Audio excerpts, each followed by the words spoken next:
افسوس صد افسوس کہ آج یہی زبان دم توڑتی ہوئی نظر آتی ہے۔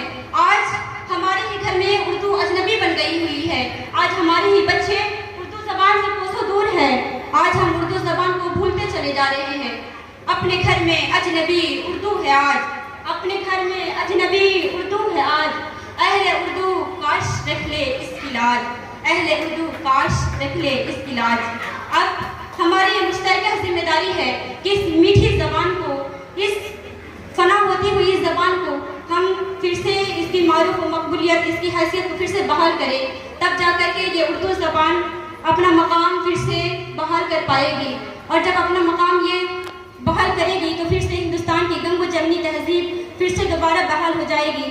جب پہلے ہم بھائی چارگی کے ساتھ رہتے تھے، کہاں میر اور کہاں پریم چند، اس زبان میں جہاں میر اور غالب نے اپنے اپنے کلام کو لکھا، اپنی اپنی غزل گوئی کی، وہیں اس زبان میں راجندر سنگھ بیدی، پریم چند نے بھی اپنے اپنے قلم سے اس زبان کو ضیاء بخشی۔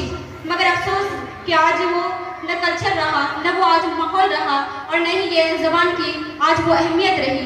آج ہمارے ہی گھر میں ہمارے ہی بچے، اردو پڑھنے والے کے ہی بچے، اردو لکھنے والے کے ہی بچے اردو زبان سے نا آشنا ہے۔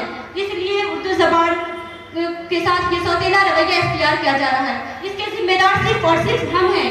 یہ بھی تلخ حقیقت ہے کہ ہم نے اپنے بچوں کو اردو زبان لکھنا اور پڑھنا نہیں سکھایا، لیکن دیر آیت درست آیت، آج بھی ہمیں لاسٹ ٹائم تک جد و جہد کرنی چاہیے اردو کے لیے، اور اردو کے تئیں بیدار ہونے چاہیے۔ جب تک ہم خواب غفلت سے نہیں باہر نکلیں گے تب تک اردو زبان کی ترقی نہیں ہو سکتی۔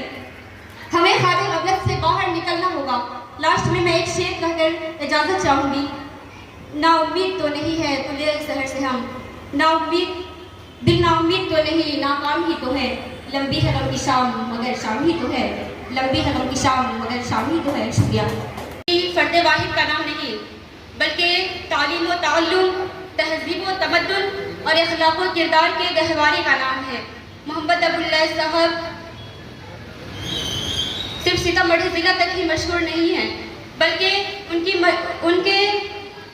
وہ صوبہ بہار کے چپے چپے میں جانے اور پہچانے جاتے ہیں۔ انہوں نے اپنے تصنیف سے، اپنے قلم سے اردو زبان کو جو ضیاء بخشی ہے، انہوں نے اردو زبان کو اپنے قلم سے جو ضیاء بخشی ہے وہ قابل تعریف ہے۔ محمد ابواللہ صاحب نے اپنی زندگی میں اردو زبان کی ترویج و اشاعت کے لیے ایک اہم رول ادا کیا۔ محمد ابواللہ صاحب کی تصانیف میں غضب کی سادگی، غضب کی روحانیت اور ایک جذبات کا امنڈتا ہوا طوفان نظر آتا ہے۔ ان کے تصانیف کی سادگی کی وجہ سے ہی آج تک وہ ہر خاص و عام کے دلوں میں زندہ ہے۔ بظاہر تو آج وہ ہمارے بیچ پردہ کر گئے ہیں، لیکن آج بھی وہ ہر خاص و عام کے دلوں میں زندہ ہیں، صرف اور صرف اپنی تصنیف اور شاعرانہ مزاج کی وجہ سے۔